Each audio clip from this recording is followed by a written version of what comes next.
लगाइए, Stewart theorem.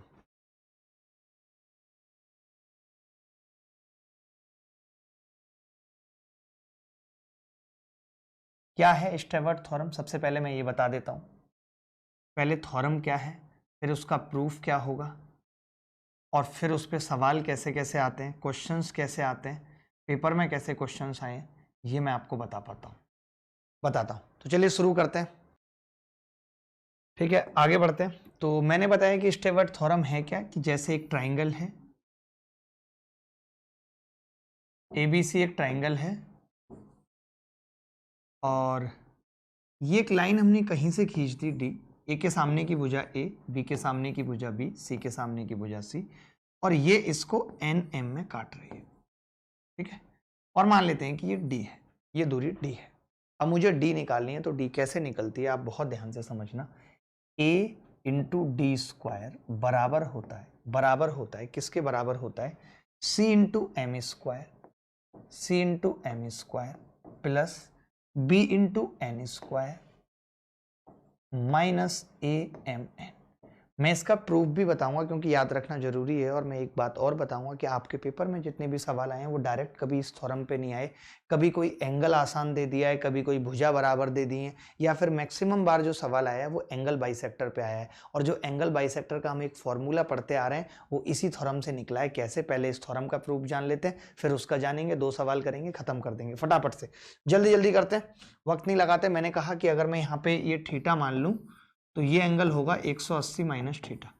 और आपको पता ही है हर चीज का प्रूफ निकालने के लिए हम क्या करते हैं, कॉस रूल लगा देते हैं। मैंने लगा दिया, कॉस थीटा लगाऊंगा मैं अगर, तो कॉस थीटा बराबर क्या होगा, कॉस थीटा बराबर होगा D square plus N square minus C square बटे 2dn। तो क्या मैं ऐसे लिख सकता हूं कि सी स्क्वायर बराबर आ रहा है जी d square plus N square, d square plus N square minus 2dn cos theta. ये लिख सकता हूं कि नहीं? आप बोलेंगे हाँ जी, बहुत आसानी से लिख सकते हैं। अब सेम चीज मैं लिख रहा हूं उधर, तो उधर वाले केस में क्या होगा कि बी स्क्वायर बराबर होगा डी स्क्वायर आएगा, एम स्क्वायर आएगा, लेकिन अब की बार माइनस वाला ना प्लस हो जाएगा। क्यों? क्योंकि cos 180 minus theta minus cos theta होता है, तो प्लस 2dm कॉस थीटा हो जाएगा। बात की गहराई को समझ रहे हैं?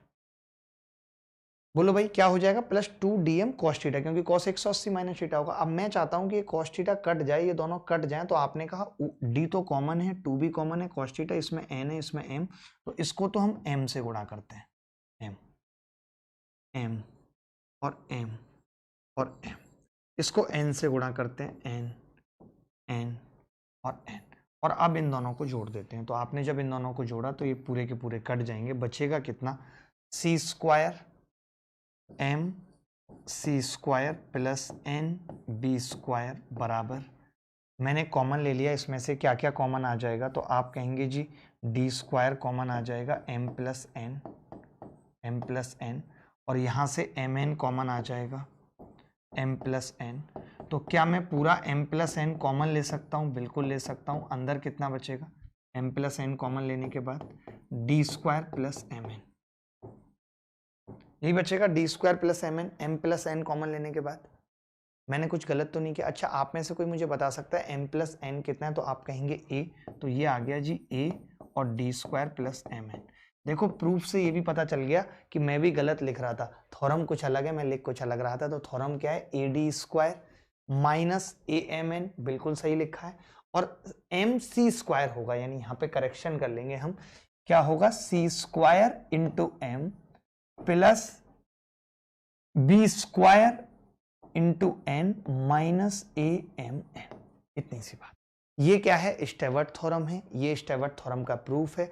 अब इसी स्टेवर्ट थ्योरम को हम एंगल बाइसेक्टर में कैसे लिखते हैं, इसको फटाफट से जान लीजिए 1 सेकंड के अंदर। ठीक है, या पहले आप चाहो तो एक सवाल कर सकते हैं, हम इस पे एक बहुत प्यारा सा सवाल कर सकते हैं। जैसे किसी ने हमसे ये सवाल पूछ लिया, अब आप देखेंगे एक सवाल आपके सामने है जो डायरेक्ट स्टेवर्ट थ्योरम पे है, और मुश्किल होते हैं इस तरीके के सवाल करना।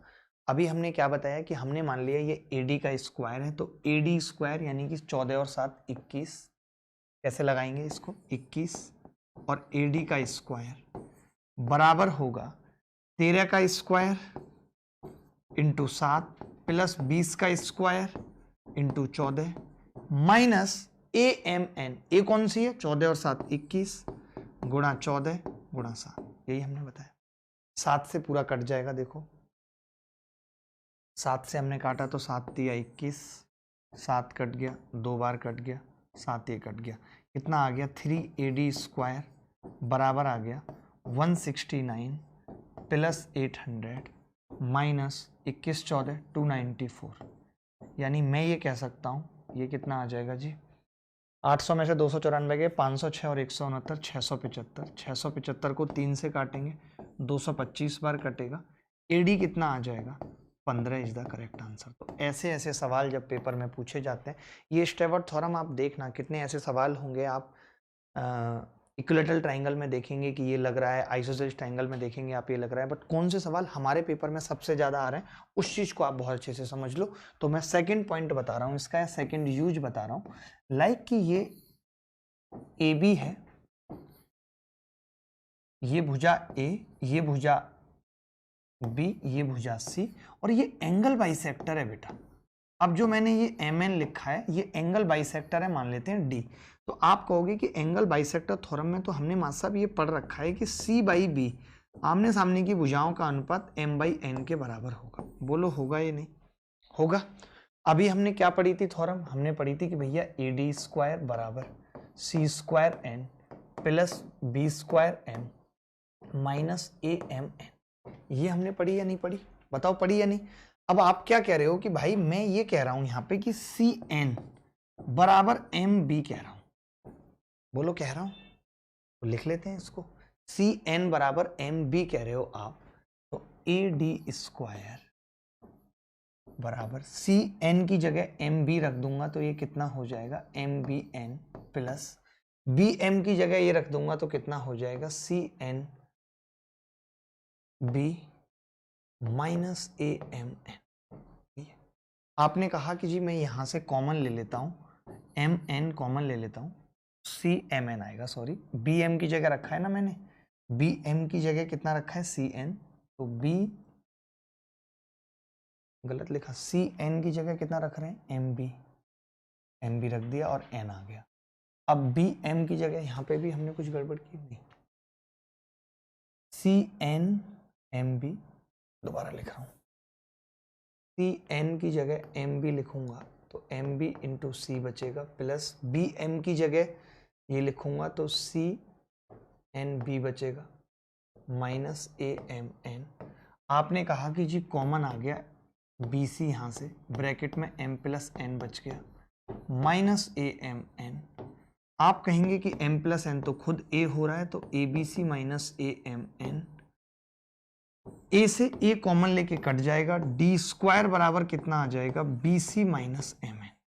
ये मोस्ट इंपॉर्टेंट रिजल्ट है हमारे लिए, जो सबसे काम का रिजल्ट है वो कौन सा है, ये कि D स्क्वायर बराबर BC minus MN, D square बराबर BC माइनस MN।